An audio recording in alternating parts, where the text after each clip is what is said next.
إن الحمد لله الحمد لله رب العالمين، والصلاة والسلام على سيد الأنبياء والمرسلين وعلى آله وصحبه أجمعين. أما بعد فأعوذ بالله من الشيطان الرجيم. بسم الله الرحمن الرحيم. بھائی نوجوان ساتھی کیوں بیٹھے آگے بیٹھ جاؤ، تمہاری بھی نظر کیا گیا ہے.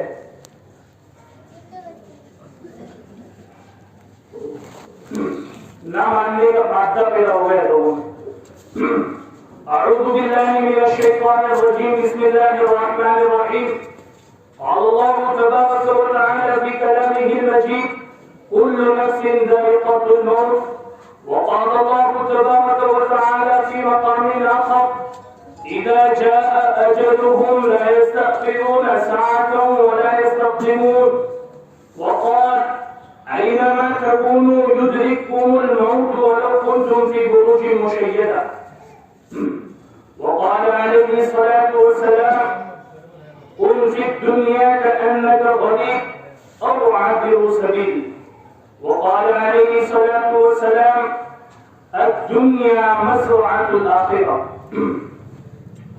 محترم حضرات، آج ہم جس مقصد کے لیے جمع ہوئے ہیں، جس مجلس میں ہمارا پہنچنا ہوا ہے، وہ ایک غم کی مجلس ہے، ایک تعزیتی مجلس کا نام اس کو دیا جاتا ہے کہ جو شخص جو ہستی ہمارے مابین کچھ روز پہلے دنیا کی نعمتوں سے لطف اندوز ہو رہی تھی، جس طرح ہم اللہ کی نعمتوں کو دنیا میں رہتے ہوئے استعمال کر رہے ہیں، اللہ تبارک و تعالیٰ کے انعامات کی بارش جس طرح دنیا میں رہتے ہوئے ہم پر ہو رہی ہے، کچھ روز اور کچھ ایام پہلے وہ ذات اور وہ شخص بھی ہماری طرح دنیا کی نعمتوں سے لطف اندوز ہو رہا تھا، لیکن آج وہ ہمارے درمیان نہیں ہے،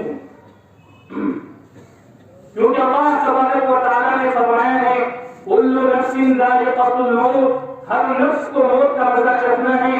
اللہ تبارک و تعالیٰ نے ہر شخص کی عمر لوح محفوظ میں طے کر دی. اللہ تبارک و تعالیٰ نے ہر شخص کا رزق، ہر شخص دنیا کی کتنے نعمتوں سے لطف اندوز ہوگا، کتنے سال جیے گا، کس دن مرے گا، کس وقت مرے گا، کتنے بجے مرے گا، یہ اللہ تبارک و تعالیٰ نے لوح محفوظ میں ہر شخص کا جو دنیا سے جا چکا ہے اس کا بھی طے تھا. اور جو شخص دنیا میں ہم یہاں بیٹھے ہیں، ایک نہ ایک دن ہمارا بھی اللہ تبارک و تعالیٰ نے مقرر کیا ہوا. اللہ علیہ السلام کا ارشاد ہے کن فی الدنیا کأنک غریب او عابر سبیل، کہ تو دنیا میں ایسا ہے. انسان کو مخاطب کرتے ہوئے فرماتے ہیں آپ علیہ السلام کہ تو دنیا میں ایسا ہے جیسا کہ کوئی اجنبی یا ایک مسافر. جس طرح آدمی سفر پر جاتا ہے تو اپنی تیاری کر کے جاتا ہے، پوری سفر کا توشہ ساتھ لے کر جاتا ہے، اور سفر پر جاتا ہے تو کچھ وقت کے لیے جاتا ہے، کچھ مدت کے لیے جاتا ہے.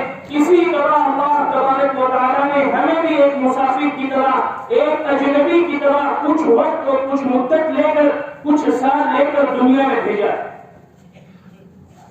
آپ علیہ السلام نے دوسری جگہ ارشاد فرمایا الدنیا مزرعۃ الآخرہ، دنیا آخرت کی کھیتی ہے. دنیا میں جو تو بوئے گا کل قیامت کے دن تو وہ کاٹے گا. اگر آپ نے دنیا میں رہتے ہوئے آخرت کی تیاری والے کام کیے ہیں، وہ کام کیے ہیں جن سے اللہ اور اس کا رسول راضی ہوتا ہے، جنت والے کام کیے ہیں، تو آخرت میں مرنے کے بعد اللہ تبارک و تعالیٰ ہمیں جنت نصیب فرمائیں گے. اور اگر ہم نے دنیا میں رہتے ہوئے اللہ کی نافرمانی کی، رسول اکرم صلی اللہ علیہ وسلم کے طریقوں کو چھوڑا اور توڑا، تو کل قیامت کے دن ہمارا حشر بھی انہی لوگوں کے ساتھ ہوگا جنہوں نے پہلے آپ علیہ السلام کی حکمرانی کی، جس نے پہلے اللہ تبارک و تعالیٰ کے احکام کو توڑا تھا. ان کا کیا انجام ہوا ہے آپ حضرات قرآن کریم میں بارہا پڑھ چکے ہیں، آپ کے امام سے آپ بارہا سن چکے ہیں، آپ کے محلوں کے عالموں سے آپ بارہا سن چکے ہیں کہ ان لوگوں کے ساتھ اللہ تبارک و تعالیٰ نے کیا برتاؤ کیا، ان لوگوں کا اللہ تبارک و تعالیٰ کیا انجام کریں گے. وہی انجام ہمارا ہونا ہے. اور جن لوگوں نے اللہ کے احکام کو پورے کرتے ہوئے نبی علیہ السلام کے طریقے کے مطابق زندگی گزاری ہے، ان لوگوں کے ساتھ کیا ذات انعام رہا ہے، کیا اچھا رویہ اللہ تبارک و تعالیٰ کا رہا ہے، وہ بھی اللہ تبارک و تعالیٰ نے قرآن کریم میں آپ علیہ السلام کی زبانی کہیں قرآن کریم میں ارشاد فرما دیا ہے کہ ان لوگوں کو کیا حشر ہوگا، وہی حشر ہمارے ساتھ ہوگا۔ جو انعامات اللہ تبارک و تعالیٰ کے آپ علیہ السلام کے زمانے میں تھے، حضرت آدم علیہ السلام کے زمانے میں تھے، جو انعامات اللہ تبارک و تعالیٰ کے نیک کام کرنے والوں کے ساتھ موسیٰ علیہ السلام کے زمانے میں تھے، ابراہیم علیہ السلام کے زمانے میں تھے، وہی انعامات اس زمانے میں بھی۔ اور جو سزا اللہ کی نافرمانی کرنے پر، رسول اکرم صلی اللہ علیہ وسلم کے طریقوں کو چھوڑنے پر، حضرت موسیٰ، حضرت عیسیٰ، حضرت ہارون علیہ السلام، آپ علیہ السلام کے زمانے میں جو سزائیں مقرر تھی، جو عبرتناک انجام ان کے لیے ہوا، وہی انجام ہمارے لوگوں کے ساتھ بھی ہوا۔ قرآن کریم میں صاف صاف اللہ نے ارشاد فرما دیا کامیابی کیا ہے، ناکامی کیا ہے۔ کامیابی کی چیز ایک ہی ہے، ناکامی کے بہت سارے اسباب ہیں، اس لیے ہم اس چیز کو اپنائیں جس میں جو چیز ایک کے کرنے پر ہمیں کامیاب کر دے۔ اللہ تبارک و تعالیٰ نے بے شمار جگہوں پر اللہ نے اپنے حکم کو ماننے، اپنی فرما برداری کرنے اور رسول اکرم صلی اللہ علیہ وسلم کے طریقے کے مطابق زندگی گزارنے کی تلقین کی۔ وَمَن يُطِعِ اللَّهَ وَرَسُولَهُ فَقَدْ فَازَ فَوْزًا عَظِيمًا، جس نے اللہ اور اس کے رسول کی اطاعت کی وہی شخص کامیاب ہے، اس کے علاوہ کوئی کامیاب نہیں ہے، چاہے اس کے پاس کتنا ہی پیسہ ہے، کتنا ہی مال ہے، کتنی ہی پراپرٹی ہے، کتنا ہی سونا ہے، کتنی ہی چاندی ہے، کتنے ہی گاڑی بنگلے ہیں، اگر اس کے اندر اللہ کے احکام کو ماننا، نبی علیہ السلام کے طریقے نہیں ہے، وہ ہرگز کامیاب نہیں ہے، ہرگز کامیاب نہیں۔ لیکن ایک شخص ہے جس کے پاس کچھ بھی نہیں ہے، صبح کھا لیا تو شام کا پتہ نہیں، بھوکا سونا پڑے گا یا پیٹ بھر کر سوئیں گے، لیکن اس کی زندگی میں اللہ کے حکم ہے، پابندی سے اللہ کے احکام کو پورا کرتا ہے، نبی علیہ السلام کے طریقے کے مطابق زندگی گزارتا ہے، تو وہ شخص کامیاب ہے۔ تو اللہ تبارک و تعالیٰ نے ہمیں دنیا میں ایک مسافر کی حیثیت سے بھیجا ہے۔ آپ علیہ السلام نے فرمایا ہے، صحیح بخاری کی حدیث ہے، الدنیا مزرعۃ الآخرہ، دنیا آخرت کی کھیتی ہے، جیسے دنیا میں اعمال کرو گے کل قیامت کے دن ویسے ہی کاٹو۔ اب وہ ہمارے اوپر ہے کہ ہم اچھے کام کے بیج بوئیں گے تو کل قیامت کے دن آخرت میں اللہ تبارک و تعالی ہمارے ساتھ اچھا انجام کریں گے، لیکن اگر ہم نے خراب بیج بوئے، اللہ کی نافرمانی کے بیج دنیا میں بوئے، نبی علیہ السلام کے طریقوں کو روک کر ویسے بیج بوئے، تو کل قیامت کے دن ہماری فصل بھی ایسی ہوئی۔ جو شخص دنیا سے جا چکا ہے، ایسے واقعات اللہ تبارک و تعالی ہر مرحلے میں پیش کرتے ہیں تاکہ انسان اس سے کچھ نہ کچھ عبرت حاصل کرے۔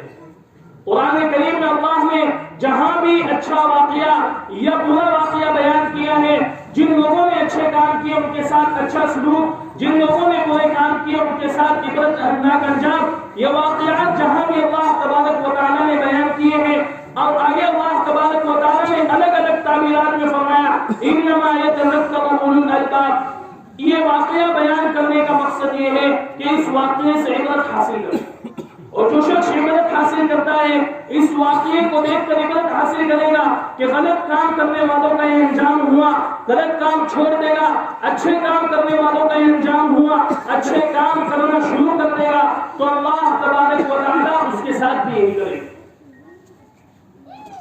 دوستو، قرآن کریم کا اصل فیصلہ ہے ہر شخص کو دنیا چھوڑ کر جانا ہے، کل نفس ذائقۃ الموت، ہمارے سامنے بھی قبر کے مراحل آئیں گے، ہمارے سامنے بھی دوزخ اور جہنم کے مراحل آئیں گے، ہر شخص کو چھوڑ کر جانی ہے دنیا۔ موت کے لفظ سے ہر شخص کانپتا ہے، لیکن کچھ وقت کے لیے اس کے دل پر اثر طاری ہوتا ہے، کچھ وقت کے لیے خوف طاری ہوتا ہے، لیکن دنیا کی محبت، دنیا کی غفلت اس کے دل کے اندر اتنی بیٹھی ہوئی ہے کہ وہ اثر کچھ دیر تک باقی رہتا ہے، بعد میں جیسا کا تھا ویسا ہو جاتا ہے۔ نہیں، ہمیں ایسے واقعات اور ایسے حادثات جب ہمارے سامنے آئے تو جو شخص دنیا سے جا چکا ہے ہمیں بھی اپنے دل میں استحضار کرنا ہے کہ اللہ تبارک و تعالیٰ مجھے بھی ایک دن تیرے پاس آنا ہے، یا اللہ مجھے تیرے احکام کے مطابق نبی علیہ السلام کے طریقے کے مطابق زندگی گزارنے کی توفیق عطا۔ اس ایمان کے لیے آپ علیہ السلام نے، صحابہ کرام نے، دیگر انبیاء کرام نے، ہمارے بڑوں نے، ہمارے اسلاف نے جتنی قربانیاں دی ہیں آپ حضرات بخوبی جانتے ہیں۔ یہ ہمارے پاس یہ ایمان اور یہ دین کی دولت کیوں نہیں پہنچی، بلکہ بڑی مشقتوں بڑی قربانیوں کے بعد ہمارے پاس یہ دین پہنچا ہے، لیکن ہمیں اس کی قدر نہیں ہے۔ جن لوگوں نے قربانیاں دی ہیں ان لوگوں کو قدر تھی، ہماری کوئی قربانی نہیں لگی، نتیجہ یہ ہے کہ ہمیں اس کی قدر نہیں ہے۔ آج ہم جو یہ مسجدوں میں امن اور چین کے ساتھ نماز ادا کرتے ہیں، ہمارے گھروں میں بیٹھ کر امن اور چین کے ساتھ قرآن کریم کی تلاوت کرتے ہیں، اللہ کا ذکر و اذکار کرتے ہیں، یہ ہمارے اکابر اور ہمارے انبیاء اور صحابہ کرام کی قربانیوں کا ثمرہ ہے۔ اگر وہ لوگ قربانی نہ دیتے اور یہ سمجھ کر بیٹھ جاتے کہ میں صرف میں کامیاب ہو جاؤں، باقی اپنے کام اپنا جانے خود جانے، تو خدا پاک کی قسم ہم اتنے امن اور چین کے ساتھ اللہ کو یاد نہیں کر سکتے، اتنے امن اور چین کے ساتھ اللہ تبارک و تعالیٰ کے سامنے سجدہ ریز نہیں ہو سکتے۔ طائف کا واقعہ آپ کے سامنے ہے کہ آپ علیہ السلام نے اتنے پتھر کھائے، اتنے زخمی ہوئے۔ علماء لکھتے ہیں کہ ایسا سنگین واقعہ نہ تو طائف سے پہلے پیش آیا تھا اور نہ ہی قیامت تک پیش آئے گا، کیونکہ دنیا کے سب سے افضل نبی، سب سے افضل انسان، سب سے بہتر انسان محمد رسول اللہ صلی اللہ علیہ وسلم کو بدماشوں نے زخمی کیا تھا۔ آپ علیہ السلام پورے خون میں لہو لہان ہو گئے تھے۔ ایسا منظر تھا کہ فرشتے کپکپا گئے، زمین تھرتھرا گئی، فرشتے بے قابو ہو گئے۔ کہا اللہ تبارک و تعالیٰ حکم دیجئے، ہم کب تک نبی علیہ السلام کے ظلم کو سہتے رہیں گے، ہم کب تک یہ گھنونا انجام دیکھتے رہیں گے؟ ہمیں حکم دیجئے کہ طائف کے ان لوگوں کو، ان بدماشوں کو دو پہاڑوں کے درمیان پیس دے۔ زمین اللہ تبارک و تعالیٰ سے التجا کرتی ہے، یا اللہ تبارک و تعالیٰ مجھے اتنی طاقت دے کہ طائف کے ان بدماشوں کو میرے اندر سمجھو۔ لیکن اللہ تبارک و تعالیٰ نے کہا جاؤ تمہیں حکم ہے، لیکن ایک مرتبہ محمد رسول اللہ صلی اللہ علیہ وسلم سے اجازت طلب کرنا۔ آپ علیہ السلام نے وہاں اخلاق کا وہ نمونہ پیش کیا، اگر آپ کے ساتھ کوئی بھلائی کرتا ہے اس کے ساتھ آپ بھلائی کرتے ہو تو کوئی بڑی بات نہیں ہے، جو آپ کے ساتھ غلط کر رہا ہے اس کے ساتھ اگر آپ بھلائی کا معاملہ کرتے ہو، اس کے ساتھ صلہ رحمی کا معاملہ کرتے ہو تو یہ دریا دلی کی بات ہے۔ آپ علیہ السلام نے فرشتوں سے کہا نہیں، اگر یہ لوگ ایمان نہیں لاتے ہیں تو ان کی نسل والے لوگ ایمان لائیں گے۔ نتیجہ یہی ہوا کہ آپ علیہ السلام نے بددعا نہیں کی۔ اگر اس وقت آپ علیہ السلام بددعا فرما دیتے تو محمد بن قاسم جو طائف کا ایک شخص ہندوستان آ کر ایمان کی دعوت لایا تھا، شاید ہم تک ہندوستان تک ایمان کی دعوت نہ پہنچی۔ محمد بن قاسم جو سب سے پہلے ایمان کی دعوت ہندوستان میں لایا تھا وہ طائف ہی کا ایک شخص تھا، وہ انہی لوگوں کی نسل میں تھا جس نے آپ علیہ السلام کو تکلیف پہنچائی۔ اتنی قربانیاں جنگ آزادی کے موقع پر ہمارے اکابر نے پورے 200 سال، کوئی 1-2 سال نہیں بلکہ پورے 190 سال تک اپنا خون بہایا ہے، تب جا کر ہم امن و چین کے ساتھ، آزادی کے ساتھ زندگی گزار رہے ہیں۔ جب چاہے قرآن کی تلاوت کر سکتے ہیں، جب چاہے مسجد میں جا کر اللہ کے سامنے سجدہ ریز ہو سکتے ہیں۔ 190 سال میں کئی کروڑ مسلمانوں کو قتل کیا گیا۔ صرف ایک مرتبہ 1857 میں خود ہندوؤں کا ایک پنڈت میوارام گپتا لکھتا ہے کہ آسمان نے وہ نظارہ دیکھا کہ مسلمانوں کا اس طرح قتل عام ہوا، اس طرح قتل عام ہوا، شاید ایسا نقشہ قیامت تک کبھی قائم ہوگا۔ میرٹھ سے لے کر دلی تک مسلمانوں کو لٹکایا گیا، ہر درخت پر مسلمانوں کی لاش لٹکائی گئی۔ کم سے کم 5 لاکھ مسلمانوں کا قتل عام ہوا اور 50-60 ہزار علماء کرام کو زندہ درگور کر دیا گیا، علماء کرام کو کاٹ دیا گیا۔ ایک ہندو لیڈی انگریز لکھتی ہے کہ میں عصر کے بعد تفریح کے لیے جایا کرتی تھی اور ساتھ میں بندوق لے کر جایا کرتی تھی اور مسلمان جو پڑے رہتے تھے ان پر گولی مارتی تھی. اس سے آپ کو اشکال ہوگا. وہ کہتی تھی کہ یہ میرا مسلمانوں کے اوپر رحم تھا. ایسا کیسا رحم گولی مار کر؟ کیوں؟ اس لیے کہ مسلمانوں کے ساتھ انگریزوں نے وہ سلوک کیا کہ مسلمانوں کو زندہ رکھتے ہوئے ان کا پیٹ چھین کر ان کے پیٹوں کے اندر کانچ ڈال دیے جاتے تھے اور وہ تڑپتے تڑپتے کوئی 5 دن تڑپ رہا ہے, کوئی 10 دن تڑپ رہا ہے, کوئی 2 دن تڑپ رہا ہے اور پھر مرتا. وہ ہندو لیڈی کہتی ہے کہ میں, انگریز لیڈی وہ کہتی ہے کہ میں عصر کے بعد جاتی تھی, جو بھی مسلمان اس حالت میں دکھتا تھا میں اس کو گولی سے مار دیتی تھی تاکہ یہ جو تکلیف برداشت کر رہا ہے اس کو برداشت نہ کرنی پڑے. ہمارے علماء کرام نے, ہمارے اسلاف نے, ہمارے بزرگوں نے اتنی قربانیاں دی, تب جا کر ہم چین امن کے ساتھ یہ اللہ تبارک و تعالیٰ کی عبادت کر رہے ہیں. لیکن پھر بھی ہمارے اکابر کی قربانیاں آتی ہیں. ہمارے اکابر کی قربانیوں کو یاد رکھ کر ہم اللہ کے سامنے سجدہ ریز نہیں ہوتے. کتنے افسوس کی بات ہے کہ کتنے لوگوں نے اس امام کی دعوت کو اور ہماری آزادی کے لیے کہ ہم امن اور چین کے ساتھ اللہ کی عبادت کر سکیں, ہم سکون اور اطمینان کے ساتھ کسی خوف کے بغیر اللہ کے سامنے جھک سکے, یہ اس کے لیے انہوں نے قربانیاں دی. لیکن ہم وہ قربانیاں بھول چکے ہیں اور جیسا من چاہا ویسی زندگی گزار رہے ہیں. ہمیں غور کرنے کی بات ہے, افسوس کی بات ہے کہ ہماری زندگیوں میں اللہ کے احکام کتنے, جو چیزیں اللہ تبارک و تعالیٰ نے ضروری قرار دی ہے, 5 اللہ کے حکم ہیں, ان کے بارے میں سوال ہونا ہی ہونا ہے, اس کے بغیر کوئی چارہ کار نہیں ہے. اس میں سب سے پہلا نماز آتا ہے. ہم ہمارے اندر جھانکیں, ہم غور کریں اپنی زندگیوں میں کہ میں اتنے سال پہلے بالغ ہوا تھا, بالغ ہونے کے بعد کتنے سال میں نے نماز پڑھی ہے, کتنی نمازیں میں نے ادا کی ہے اور کتنی نمازیں میں نے چھوڑی. یہ غور و فکر کرنے کی بات ہے. دوسرے احکام تو بہت دور کی بات ہے, زکات ہے, حج ہے, روزہ ہے. سب سے اول حکم جو اللہ تبارک و تعالیٰ کے ایمان کے بعد ہے وہ نماز کا ہے. سب سے پہلے سوال نماز کے بارے میں ہوگا. اگر نماز میں کامیاب ہو گیا جو شخص, آخرت کے مراحل آسان ہے, لیکن اگر نماز میں ہی ڈاواڈول رہا تو آخر کے بعد کے سوال کا تو کیا کہنا. کیا ہمارے سامنے جہنم کی آگ نہیں ہے؟ کیا ہمارے سامنے پہلے لوگوں کا حشر نہیں ہے؟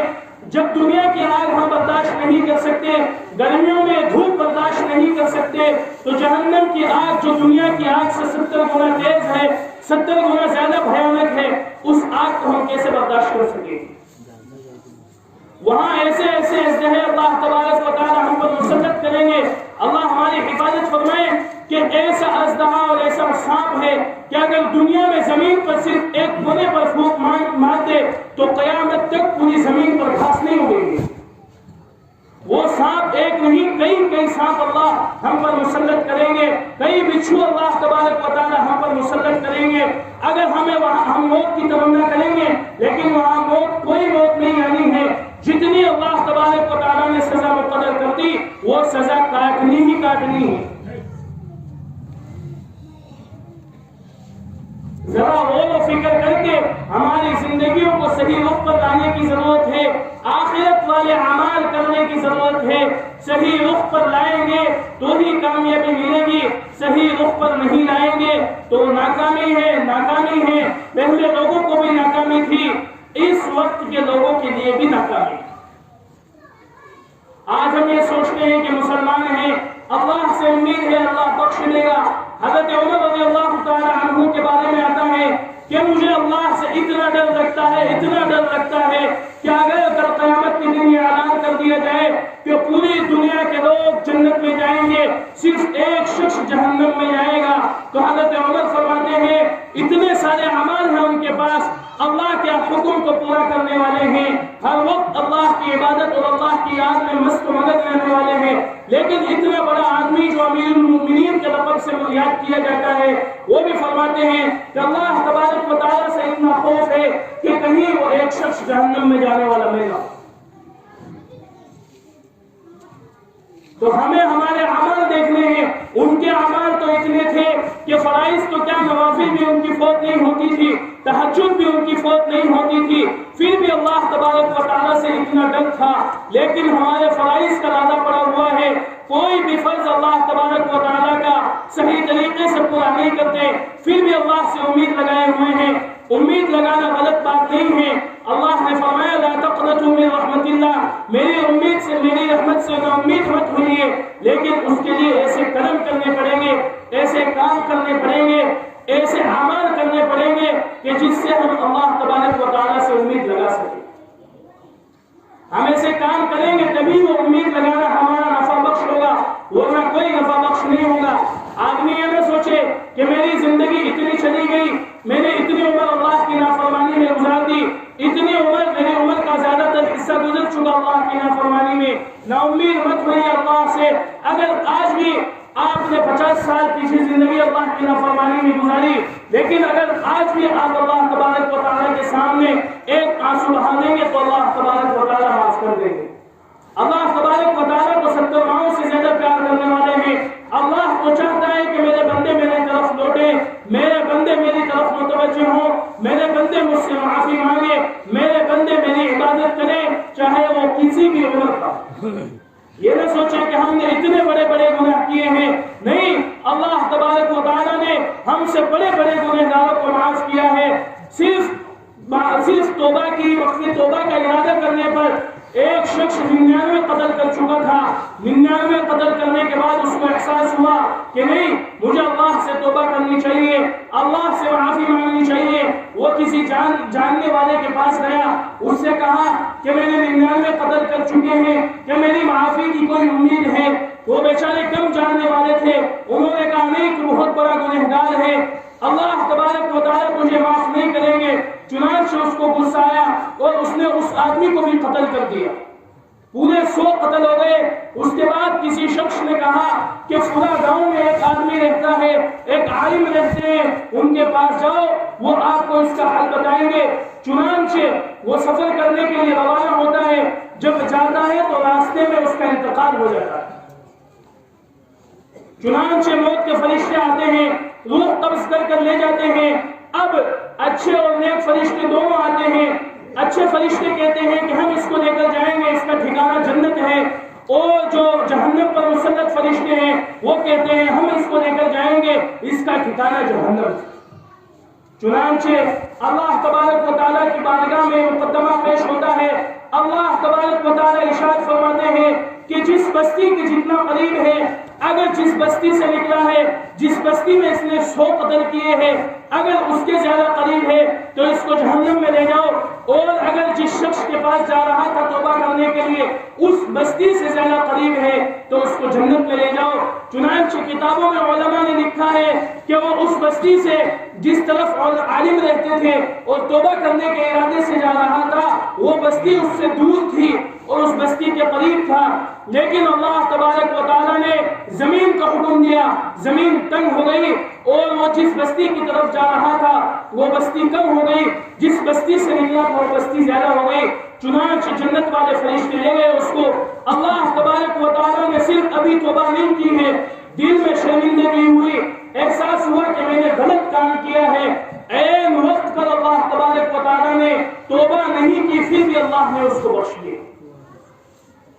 تو ہمارے پاس وقت ہے، ہم توبہ کر کے آگے کی زندگی اللہ کے حکموں کے مطابق گزارے، تاکہ ہماری قبر میں ہمیں راحت پہنچے، ہماری قبر میں ہمیں سکون پہنچے۔ اللہ تبارک و تعالی ہمیں نیکوں کے ساتھ شامل فرمائے۔ ہمارے پاس موقع ہے، اپنی زندگی کو غنیمت سمجھے۔ جو جس کے پاس جتنا وقت باقی ہے اس وقت کو غنیمت سمجھتے ہوئے اپنی زندگی کو اللہ کے حوالے کر دیں۔ اللہ تبارک و تعالیٰ یہ نہیں کہتے کہ ہر وقت میری عبادت کرو، اللہ تبارک و تعالیٰ کہتے ہیں اپنے دن کے کچھ وقت اور کچھ حصہ نکال کر میری عبادت کے لیے لگاؤ۔ وہ لوگ جو اللہ تبارک و تعالیٰ کے احکام کو پورا کرتے ہیں اپنے کاروبار کرتے ہوئے، اللہ تبارک و تعالیٰ ان کی قرآن کریم میں تعریف فرماتے ہیں رجال لا تلہیہم تجارۃ ولا بیع عن ذکر اللہ، کہ وہ لوگ جو تجارت میں لگے ہوئے ہیں، کام دھندے میں لگے ہوئے ہیں، کوئی دکان کھول کر بیٹھا ہے، کوئی کسی کام میں لگا ہوا ہے، لیکن جب منادی آواز دیتا کہتا ہے حی علی الصلاح حی علی الفلاح، آؤ نماز کی طرف، آؤ کامیابی کی طرف، وہ اپنے کاروبار کو کچھ وقت کے لیے روک دیتے ہیں، بند کر دیتے ہیں، میرے احکام کو پورا کرنے کے لیے اگر مسجد قریب ہے تو مسجد پہنچ جاتے ہیں، اور اگر کوئی مناسب جگہ نہیں ہے تو اپنے مقام پر ہی ادا کر دیتے ہیں۔ اللہ تبارک و تعالیٰ فرماتے ہیں ایسے لوگ بہتر ہیں۔ قرآن کریم میں اللہ ان کا تذکرہ فرما رہا ہے تو سوچیے وہ کتنے بڑے مقام والے ہیں۔ اگر ہم بھی اپنے کاروبار کے ساتھ، اپنے کام دھندے کے ساتھ اللہ کے حکموں کو پورا کریں گے تو یہ آیت ہمارے لیے بھی ہو جائے گی۔ رجال لا تلہیہم تجارۃ ولا بیع عن ذکر اللہ۔ کوئی ضروری نہیں ہے آپ کا کاروبار بڑا ہے صرف فرض پڑھ کر مسجد سے نکل جائیے، اللہ تبارک و تعالی وقت کی مشغولی کی وجہ سے سنن کا خود بخود ثواب دے دیں گے، نوافل کا اللہ تبارک و تعالی خود بخود ثواب دے دیں گے۔ نہ پڑھنے کے مقابلے میں صرف فرائض ہی پڑھ لینا رہتا ہے۔ ایک آدمی کام کو کرتا ہے اور ایک نہیں کرتا، تو جو آدمی کر رہا ہے ٹوٹا پھوٹا کر رہا ہے، اللہ سے امید ہے کہ اللہ تبارک و تعالیٰ اس کو اچھی طرح قبول فرمائیں گے۔ تو ہمیں بھی ہماری زندگیوں کے رخ کو بدلنا ہے، بیتی ہوئی زندگی سے اللہ کے سامنے دو آنسو بہا کر معافی مانگنی ہے، اللہ معاف کر دیں گے، اور آگے کی زندگی کو اللہ کے حکموں کے مطابق گزارنا ہے، اور جن چیزوں سے اللہ تبارک و تعالیٰ نے منع فرمایا ہے ان چیزوں سے رکنا ہے، اور جس چیز میں اللہ نے کامیابی فرمائی ہے ان کاموں کو کرنا ہے۔ اللہ تبارک و تعالیٰ مجھے بھی اور آپ کو عمل کی توفیق عطا فرمائے۔